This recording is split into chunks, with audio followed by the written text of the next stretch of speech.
Hello, everybody.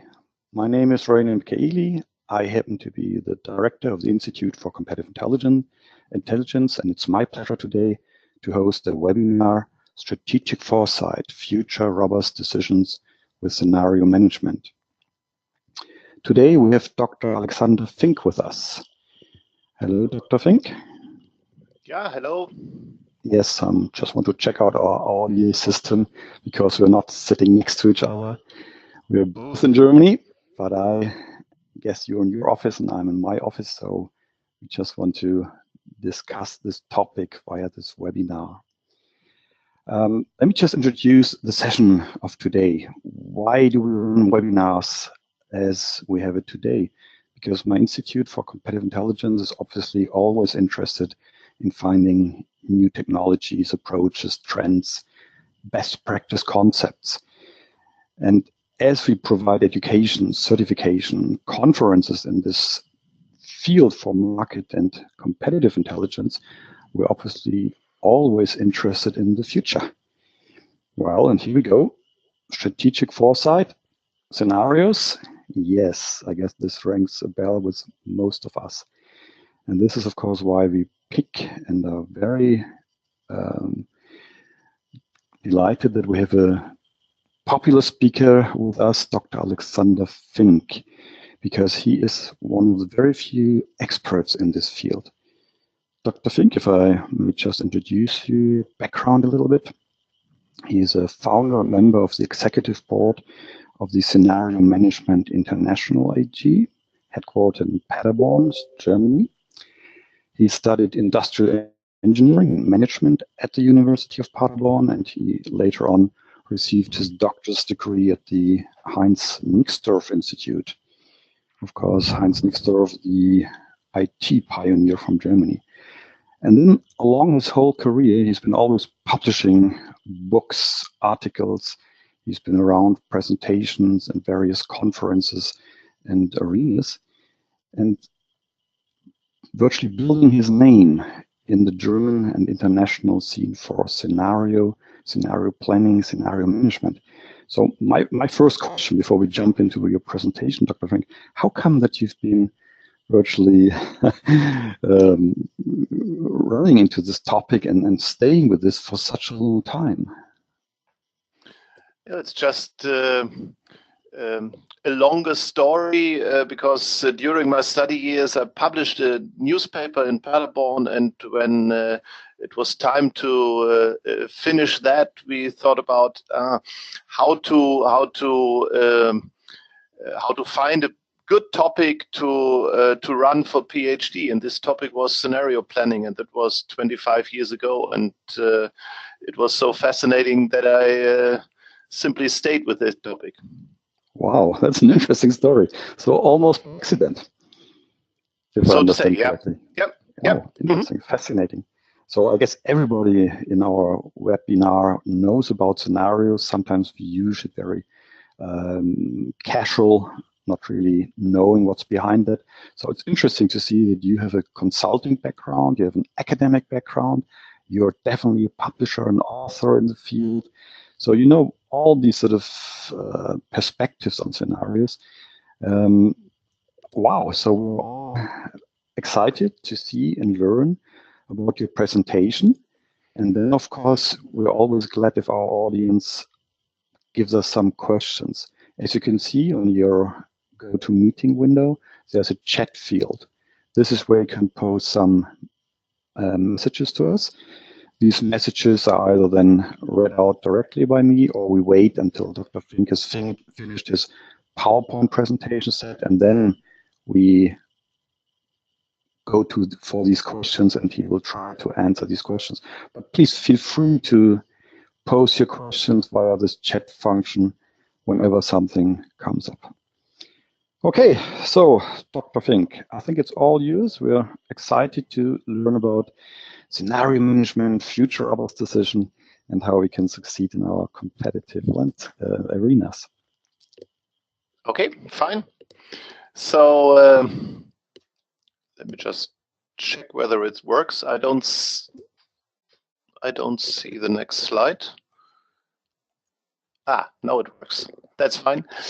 So my 4 points for this little presentation are a short introduction into how to cope with the future. So what are scenarios? Then we will take a look on how these scenarios are developed. And of course, if you have the scenarios, then you have to ask the question, what's coming then? So the way from scenarios to strategies or to strategic decisions is an important point. And last but not least, a little summary with some success factors. That's what I have in mind for the next 15 to 20 minutes. And usually, if a company, if an organization tries to cope with the future, it explains the future with the past. So you look on all your experiences and you simply extrapolate. And in many short-term, with many short-term problems and questions, that works very well. But at the end, it's a little bit like looking into the rearview mirror. So if you cope with midterm questions, or if there's a lot of change around you, that simply doesn't work anymore. And the next tool which comes into our mind then are trends. And that means that we try to identify the changes which are around us, which we could see right now. That could be qualitative changes too. And so in many strategy processes, companies search for these trends and build strategy around these trends. But if we look back on what the trends have been, let's say 5 or 10 years ago, we recognize that many of these trends are not valid anymore.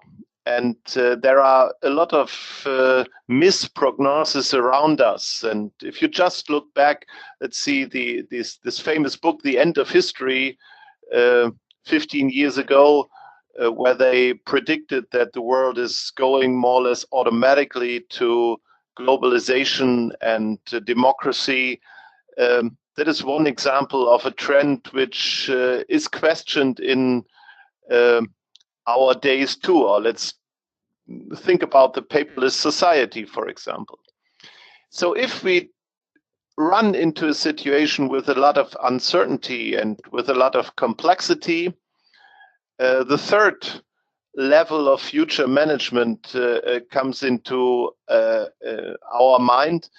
And this is a situation where we cope with scenarios. And scenarios mean, on first hand, that we have to do future open thinking. We have to think about the future without trying to explain it or to predict it exactly. We have to think in alternatives. That's one point. And the other point is that even if we do so, just best case, worst case, or just high price, low price, doesn't help us in complex situations. And in these situations, we need some kind of systems thinking where we have to figure out how the different areas and factors interact. And if we combine these two things, future open and systems thinking, then we come to what we think is a scenario. It describes possible situations in the future, and it's based on a set of interconnected factors. And if we use these scenarios in strategic, decisive situations, if we add strategic thinking, then we are in the area which we call scenario management, which is a little bit more than just developing scenarios. It combines the development, the interpretation, and also the application of these scenarios. So that's a little bit the framework which we use if we work with scenarios. And the second question now is how to develop these future scenarios. And the first point, an important point, is that in most cases we develop external scenarios. So our scenarios describe possible side conditions of our business, which means that our own company or our own organization is not part of the scenarios, which is sometimes a little bit difficult in practice because people are not used to think about the world around us without adding information about the own organization. That's one basic point in the beginning.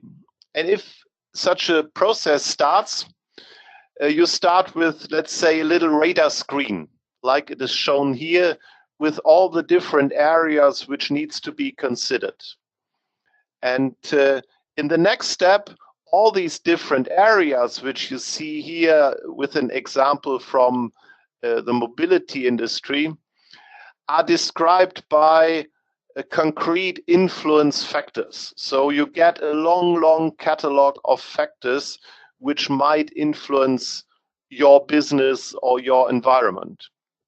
And by analyzing the interconnections between these factors, you come up with a list of, we call them key factors. These are the factors which should be considered in your scenario process.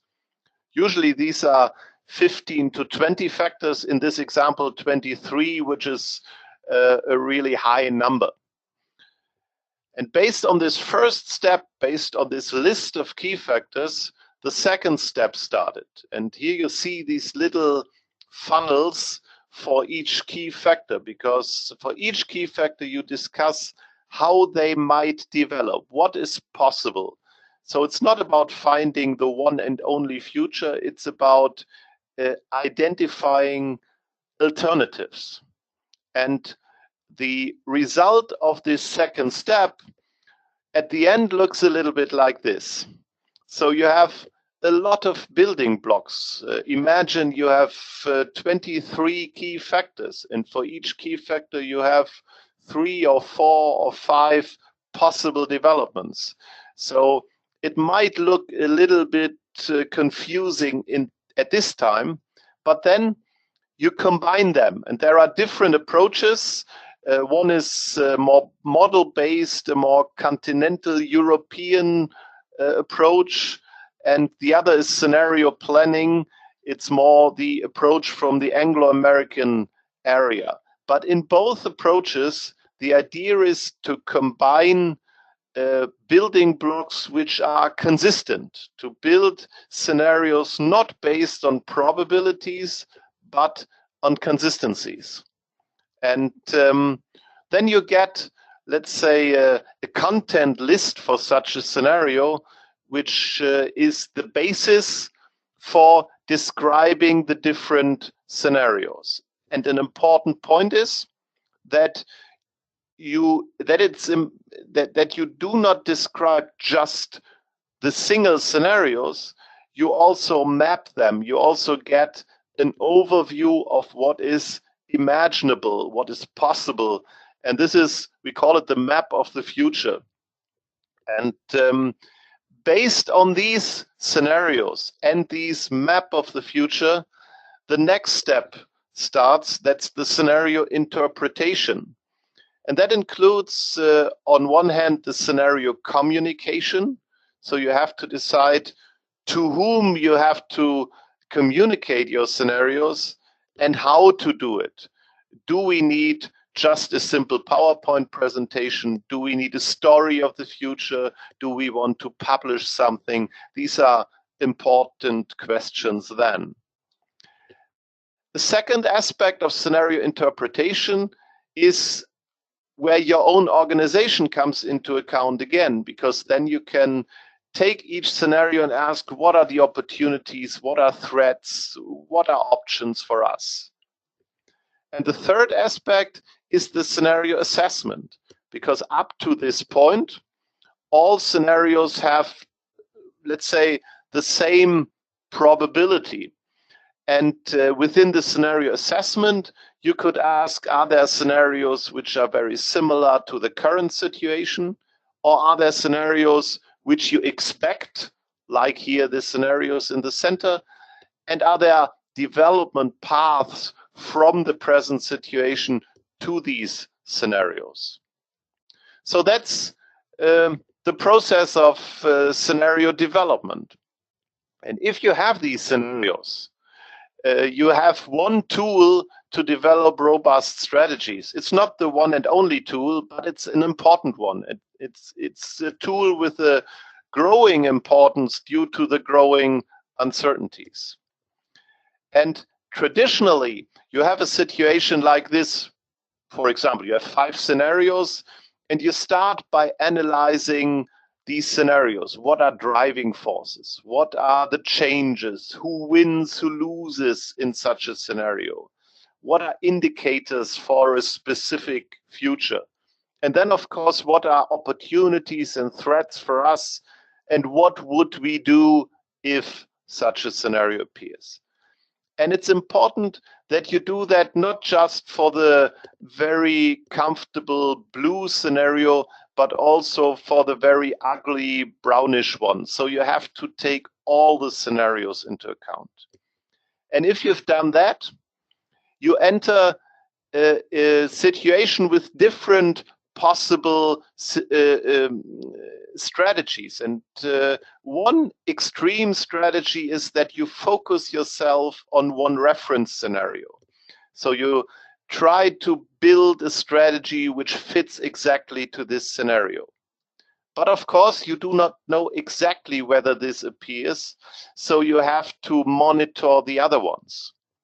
This is one extreme strategy. The other extreme is a future robust one, a strategy that fits to all the scenarios, which at the end is a strategy which needs a lot of resources. So in reality, in practice, scenario assessment comes into account. And if you see the 5 scenarios here and you ask yourself, what are the scenarios we really expect to appear in the future? And if these are, let's say, the 3 blue scenarios, then you will build a strategy which fits to these 3 scenarios. So they are, let's say, the basis for your strategic guideline. And of course, you have to monitor the 2 other scenarios. So you see, the way you cope with a scenario depends on how you see the uncertainty in your future, on your future map. I would like to add one additional way of how scenarios could be used for strategic decision making. In the beginning, I mentioned that most scenarios are external scenarios. They are like weather reports for your business. And there's a second kind of scenarios which we call strategy scenarios. And these are scenarios not for the world around us. These are scenarios for our own future. They describe how our company, how our organization could look like in the future. And the interesting point is that the development of these strategy scenarios, these internal scenarios, could be done very similar to what I have described.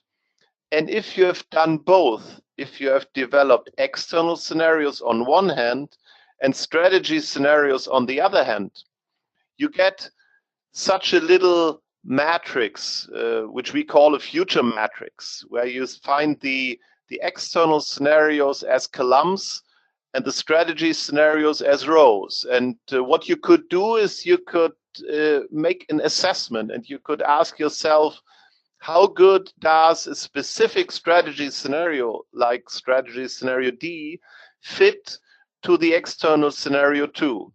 And such a matrix could be worked out with decision makers. And the interesting point is you could read it from different perspectives. You could ask yourself, if the world develops in the way of external scenario 2, which strategy would fit to such site conditions. And on the other hand, you could take a specific possible decision, a specific possible strategy, and you could ask yourself, how robust is it? So this is, from our experience, a very good way to structure a strategic dialogue within a company or an organization. So if you put it into a process, this, what you see here, is the regular strategy process with a SWOT analysis. And if you ask yourself, where does scenarios come into process? So they come in first in the process of corporate foresight, and the strategy scenarios, they come in the area of the options development. So this is where scenarios come into the process, and they could be added in different ways, which we could maybe discuss a little bit later. So let me summarize my points with a few success factors which I think are important. The first thing is that successful scenario planning builds less on a very correct tool. It's more important to find, to build or to work with a good methodology.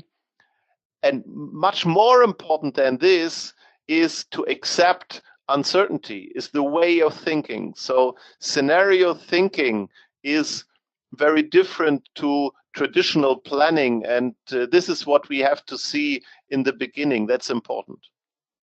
Secondly, successfully used scenarios are developed by the organization and not for the organization. So scenarios usually are not a product. We are not asked to develop scenarios for someone else. We usually do it in a group process within the company. And that makes scenarios, by doing this, we create, our companies create their own scenarios, and that's an important point for finding acceptance. Then what I've also mentioned is one scenario, a single scenario, is like the picture book from the future. It illustrates what is imaginable. But in addition to that, you have to strive for a map of the future which describes the whole window of possibilities. So you have a double goal, vivid scenarios on one hand and a complete map on the other hand. And it's important to differ between scenario development and scenario assessment. First of all, you develop scenarios without expectation, without preferences, but later on, you could ask yourself, what do we expect? What are preferred scenarios? And you could monitor these expectations in an early warning process. And what I've also described with the focused and the robust strategies, there's not the one and only best way. It depends on the uncertainty. It's a little bit like your photo bag, where you have telephoto lenses which go for one scenario, or also panorama lenses where you have to monitor the different futures. And my last point is that you have to take advantage of all scenarios. Some of them are so relevant that they are the basis for your strategy, but the other ones, those which are not that expected, they should be a basis for your strategic early warning process. So you could use all the different scenarios. This is another, I think, important point for such a scenario process. Yeah, so that's my little overview about scenario management, and now I'm looking forward to a lot of questions. Yeah. So thank you very much, Dr. Alexander Fink. Some joined later our webinar, so please use the chat function to pose your questions. Then I'll read it out loud, and Dr. Alexander Fink can answer that. Here he is again. Okay, so here's the first one. You mentioned tools, software, obviously tools to develop scenarios. Could you provide some guidance, insight into that? Any recommendations, especially we are competitive intelligence professionals, not really IT guys. So I guess we're looking for something very straightforward. Mm-hmm. What I could at this point, what I could add is that we within SCMI, we use our own software, which is called Scenario Manager. That is, it's also a software which could be bought and could be used for scenario processes. It has different elements like scenario development or like scenario monitoring. There are also other tools on the market, so there's not a big variety, but some which could be used for different kinds of scenario processes. But what I would like to add is that, as I mentioned, more important than software is to think about the methodology. So why do we develop scenarios? Which kind of scenarios do we need? That is an important point. And do not underestimate the power of traditional planning thinking. So very often during such a process, the decision makers or the people in the process try to predict and come back with the idea of figuring out the one and only future. And it's very important for the success of such a process that you find a setting within the company where it's allowed and where it's the objective to figure out more than one future. So the openness for thinking in alternatives is an important point too. Okay, thank you very much. I think we come back to this question later on. Was another question for your European versus Anglophone methodologies. Mm-hmm. And I think this is pretty much related to this point of do you use qualitative or quantitative methodologies, if I understand correctly. Mm-hmm. Maybe you can elaborate a little bit in this. You said there's a difference or there's a kind of different mm-hmm. approach to that. Maybe you can give a bit more of detail here or even some literature if people are interested in picking up that. Yeah, I can do it. Generally, the Anglo-American approach could be seen as a top-down approach. So here the process of scenario creation, if you have all the different trends and building blocks and so on, you try to figure out the topics of the scenarios first, usually with a framework of 2 axes. So that's the reason why in the Anglo-American area, you in most cases you have 4 scenarios. And then if you have these topics, then you add all the different building blocks to your topics. So it's a little bit a top-down approach. The continental European approach, which is coming mainly from Germany and France, is more a bottom-up approach. So you combine all your different building blocks and you analyze the interconnections. And that means very often you need a kind of scenario software for that.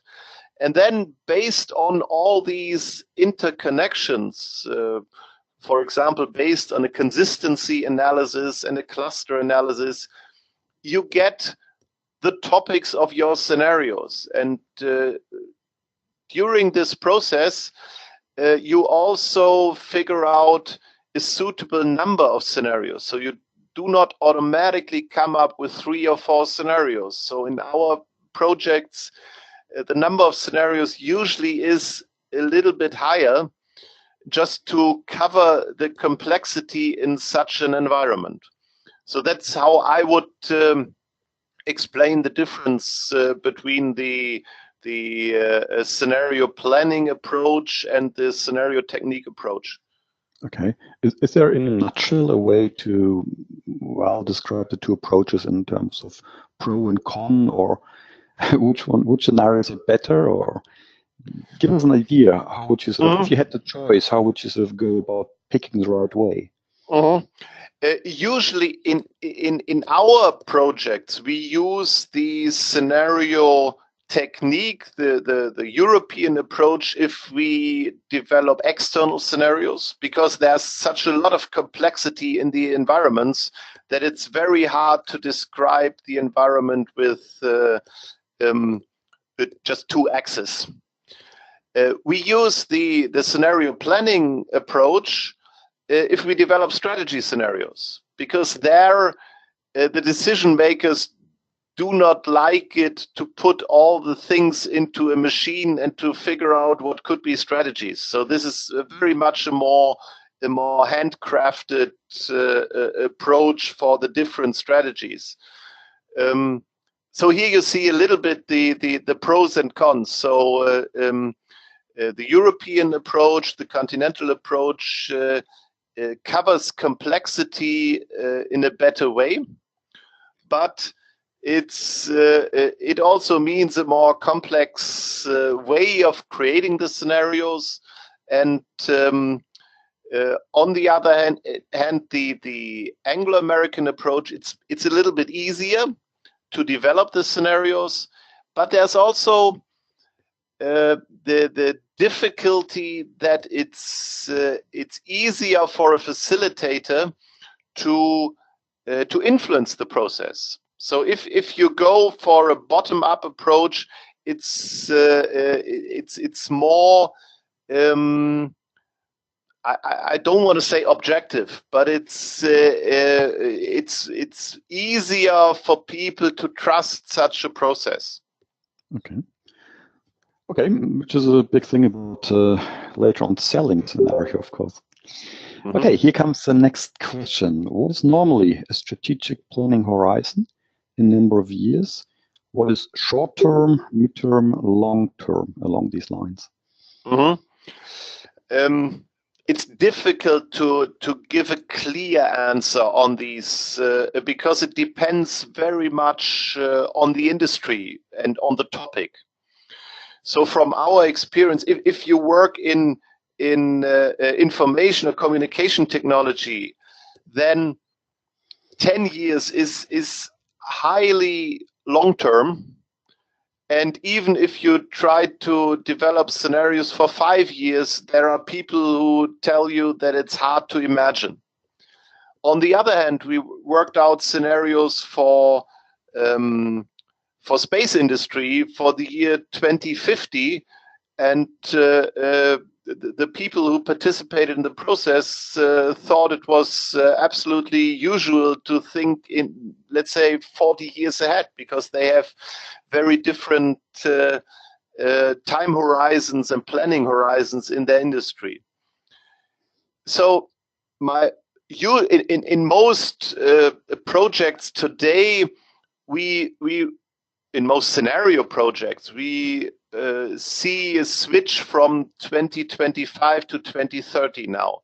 So many companies are willing to think about 2030 now.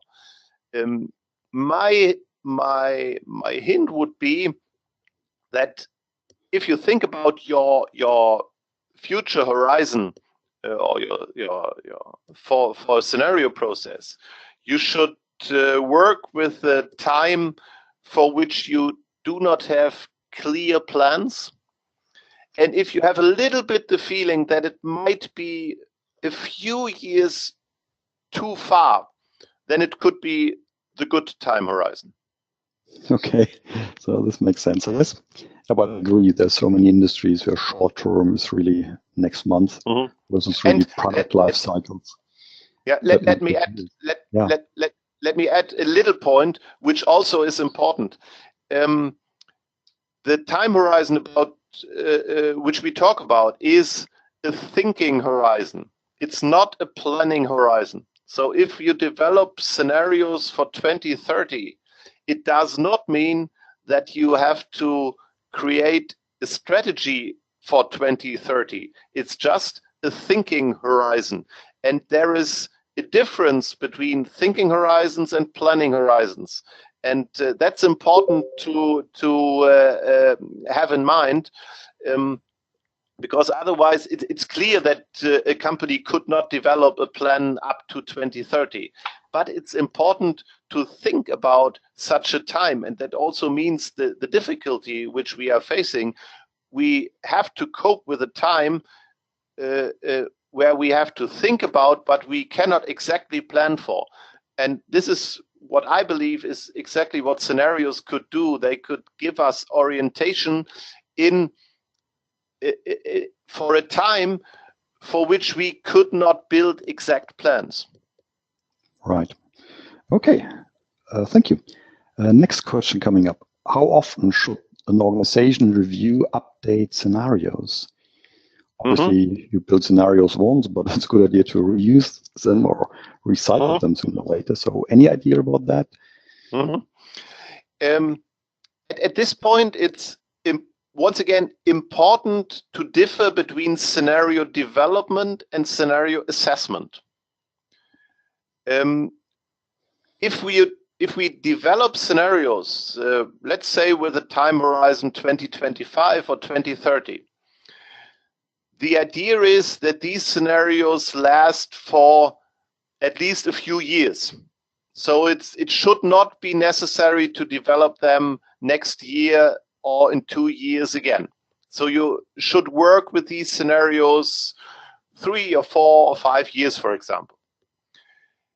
But of course, the world around us, our markets, our industries, the political side conditions, they change much faster. So the time in which the scenario assessment should be reworked is much shorter. So you could do an assessment and ask yourself, which scenario is the one we expect, or where are we heading for? And that is a question which, of course, could be asked once a year. And this is not that need not be a very large process. It could be something which is which happens before the regular strategy cycle in a company, for example. But you get an idea whether there something has changed on your map, whether the world is still heading in the direction of scenario number 2, or whether it's going into a different direction now. And if you look back on a lot of structural changes which took place during the last 10 or 15 years, most of these structural changes, like a financial crisis or like September 11th, or like even the victory of Trump, for example, all these things have been part of scenarios before they took place. So it was not an appearance of new scenarios. It was a change in the assessment that scenarios which have been seen as scenarios with lower probabilities have by these events became more significant, got a higher probability. So it was a change in the assessment, not in the scenarios. Okay, which of course is a pretty interesting topic, not really philosophical, but indeed for the application. What do we have to put into our scenarios to really be sure we're not surprised, as in discontinuity or disruption? Along the lines, what you just explained, you said more or less we consider it, but we never, when we assess these scenarios, we never really go for it because it seems, as you said, so unlikely. Is this really true? Is this really something I'm thinking about? I think in literature, it's a kind of black swan, when you sort of talk about something that's highly suspected, so there's really nothing you could consider like a black swan, but suddenly they are there, and your scenario, that's pretty much the definition of a black swan, wouldn't have been able to predict that there are black swans around. We have these discussions very often, and Right. of course there are also black swans or wildcards, but many developments are on the agenda of a scenario process, and the question is, how do we work with that? Let's think about, let's say, a crash of the euro system, which was part of scenarios even 10 or 12 years ago, but of discussions in a scenario process. And the question was, should it be part of a scenario or is it a wildcard? 10 or 12 years ago, in many processes, it has been more a wildcard. Today, it's more a scenario. It need not be a scenario with a high probability, but it's something where people think about from a strategic point of view. So today, it got more on the map of the future, and it is part of an assessment process. Otherwise, if it's just, let's say, a wild card, it's more a part of a risk management process. Right.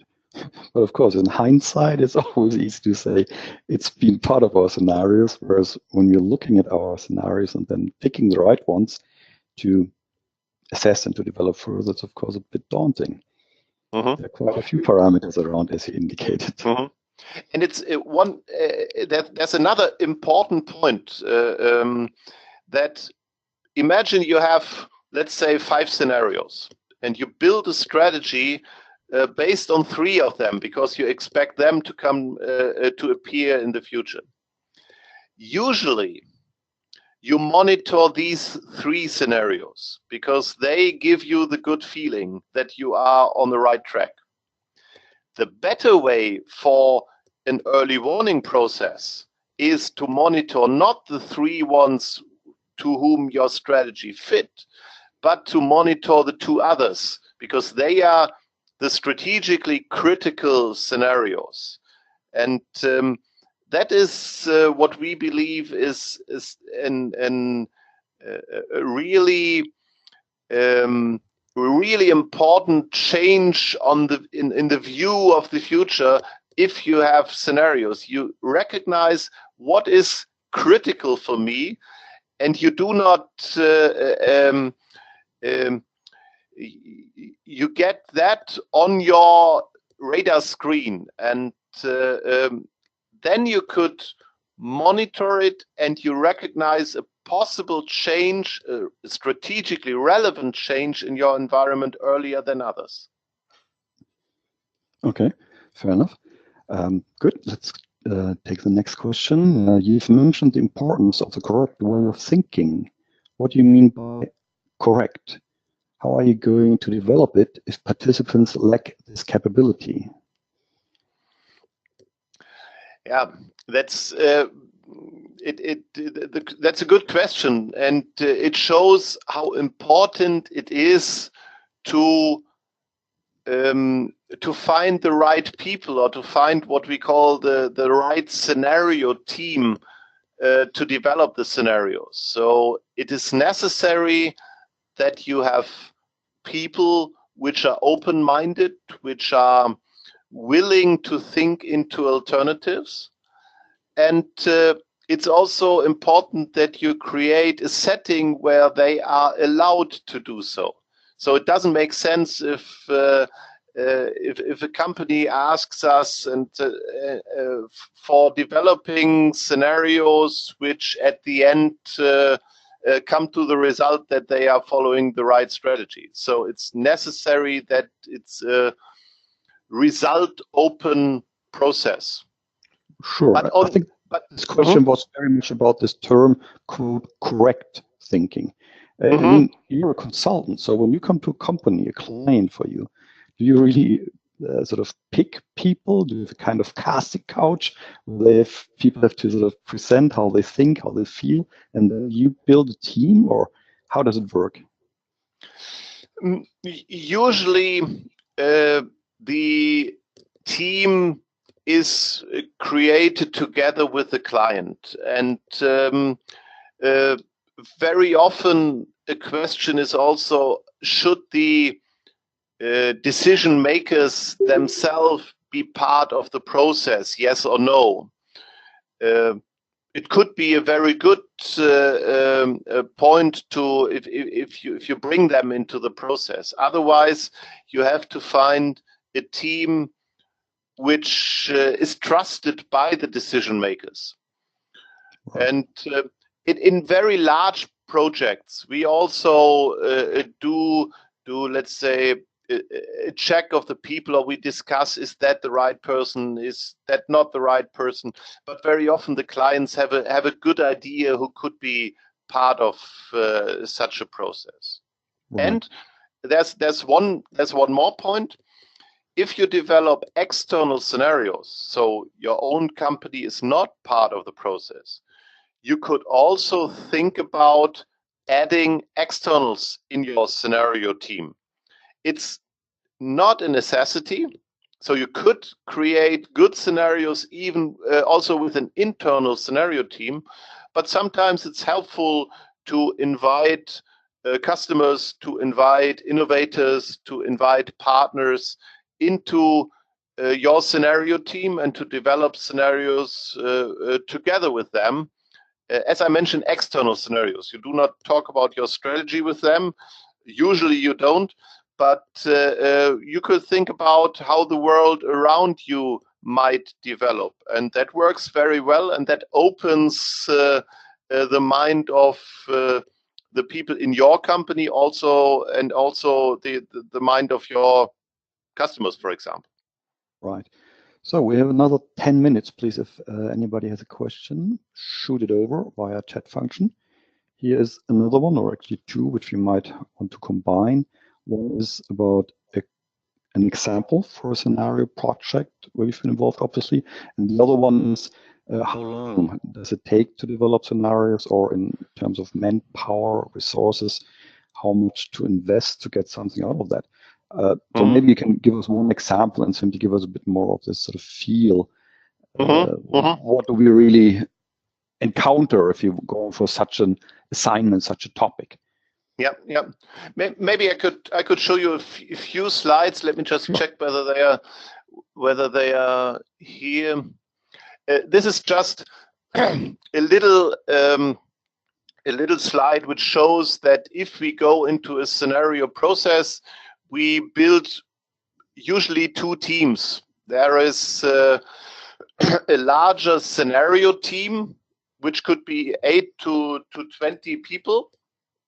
And there's also a smaller core team which prepares the workshops with this scenario team. Sorry. And this scenario team could come together for 2 or 3 workshops, for example. And these, the first workshop could be about the key factors and the future projections that might last 1.5 days, for example. And there's a second workshop, 1-day workshop for discussing the scenarios. And in between these 2 workshops, the scenarios are created, for example, by such a consistency analysis, by such a process. And depending on what you want to do with these scenarios, there might be a third workshop where you discuss the interpretation or the opportunities and risks, and what does it mean for the company if this or that scenario appears. So, if I may ask and interrupt in this very slide, does this assume that you have all the input, so to say, ready to go for the workshop days? as in research, as in trends, as in scanning the environment, checking out competition and stuff like that. Because it looks very, very swiftly if you can sort of play around with 1 to 5 days only. You see the preparatory work which takes place before the first workshop within the core team, and that usually means you build this system image, this radar screen. You identify the influence factors. You interconnect the influence factors and come up with a proposal for key factors. So this preparatory work in the beginning is important. On the other hand, and that's interesting to see, the discussion of how the key factors might develop. This discussion takes place in this first workshop. Usually if you have a scenario team of 20 people, you have such a lot of knowledge about how the future might develop in the room. You could create your building blocks for the scenarios very well. So, and it also shows that scenario planning is not about figuring out a quantitative model. It's more about it's more a thinking tool which comes up with qualitative possible developments, which, if you want to, later on could be quantified. But that's if you want to do it, that's another step of the process. Right. Okay, understood. Thank you. So, and by the way, this process could last 3 to 4 months, for example. That's, I would say, the usual time frame. But it could also be run in 1 month. If the company wants to do it, then it's a much sharper project plan. And we also have some projects where it takes longer. So at the end, it's very flexible. Right, and I guess it's an issue of panic buttons or no. So what do you need and when do you need it? Yeah, exactly. Okay. So do you have an example where we sort of can almost summarize it, because we are really getting close to the end of our webinar now? I think this is just an example of such a project plan, and where you see the 2 workshops in orange, and you see the 3-month plan. And what you just mentioned could also be seen, that the first part, the first 1.5 months, are about preparing this first workshop. So you do not start with a white sheet of paper. You need some good preparation to start into the process. Right. Okay, so the question was a project, an example for a scenario which you developed. So give us an idea about the number of parameters, I guess, and more tangible stuff. So what here are some just some examples. We could, for example, we have worked out scenarios for Frontex, for European border management last year, and what you see here are, first of all, on the left side, these are the core dimensions, the main differences between the scenarios. And you see scenarios could differ regarding the degree of European integration. They could differ regarding the global site conditions. They could differ regarding the level of migration, for example. And based on that, what you see here is a second way of visualizing it. You see we have scenarios with a stronger integration in the upper part. We have scenarios with changing site conditions on the right side. And we have scenarios with a stronger migration in the upper left corner. And then you see how in this case, 7 different scenarios are structured. And now you could, if you want to, dig deeper into the different scenarios and ask what does that mean for the European Union, or what does that mean for border management in Europe, for example. Right. So I guess this was a top-down development along the sort of specification gauge before. No, the interesting point, it was based on the continental European approach. Right.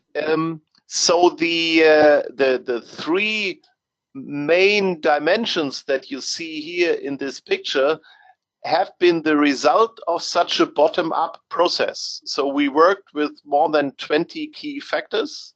Mm-hmm. We brought that together, and we figured out that these three core dimensions are those who differ or who make the most differences between the scenarios, and this is why we use them to explain the scenarios. So it looks a little bit like a top-down approach that makes it more easy to communicate, but it has been a bottom-up approach. And it has been an approach with a very heterogeneous group of people from the European institutions, from the member states, but also from organizations like the OECD, for example, or the United Nations. So it was, to my mind, a very interesting and very positive example of how an organization in a critical site condition uses a strategic tool for strategic foresight. Right. Well, it definitely looks interesting, just for the heck of it. So if it's confidential, you don't have to answer. But did they use what they came up with? I.e., was there an impact on policy or resources? You mentioned Vortex, obviously, and we all know there have been several up and downs in the past 2 to 4 years. Just as a side note. No, these scenarios have been part of the annual risk report of Frontex and have been used in that context. Right. Okay, so we're getting pretty close to the end, and there's actually one question. I love that. You had one slide already where we announced that you'll be at the conference in Amsterdam coming up in May. And here's a question to that. What are the key learning points in your workshop there? And what will we be able, sorry, I have to read again. What will we be able to come back from the know-how we come back from the workshop? Sorry, it's a bit difficult written here. So key learning points, I guess the question is, yeah, and here's the workshop slide again. So this is Amsterdam for the ICI, from my Institute for Competitive Intelligence conference coming up. And yes, Dr. Fink will run a workshop after the conference days. Yeah, so what will be the kind of key learning points, and what know-how, what will be the know-how that people will have after the workshop? The idea is to look on the process of scenario development, to learn to ask the right questions, how to start, how to run such a process. Also to learn more about the different steps, and to do some of these steps even during this workshop, so that you could run simple scenario developments by your own. And that's on one hand, and on the other hand, you know what to do if you want to run a more complex process.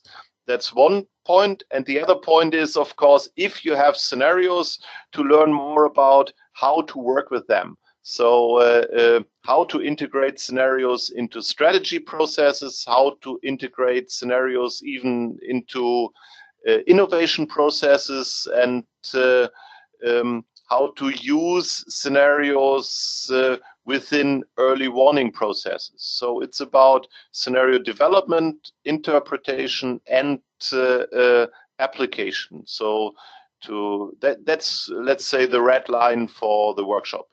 But we want to also to discuss many questions. So the overall idea is that there should be no question open at the evening of the workshop. I'm sure we'll get a full load of answers. No, it's been very interesting. We move to cut the session now. It's been a very interesting, very technical feature, but still very illustrative and well presented, I have to admit. So me being in the teaching business as well, I know how difficult it is to get this complexity into a set of slides and virtually talking through them. So thank you very much, Dr. Fink. That was a pleasure. Yeah, and thank you everybody for joining us today. And if you want to, of course, this webinar will be made available soon on the Insight Center on our website. So check this out. There are many more webinars, some similar to the one, some a bit more chatty. And of course, if you have any additional questions, just shoot over a question, and Dr. Fink, I'm sure, will try to answer your question. Of course. Yep. Thanks a lot to everybody, and hopefully see you soon. Amsterdam, webinar, wherever, and enjoy your day. Bye-bye.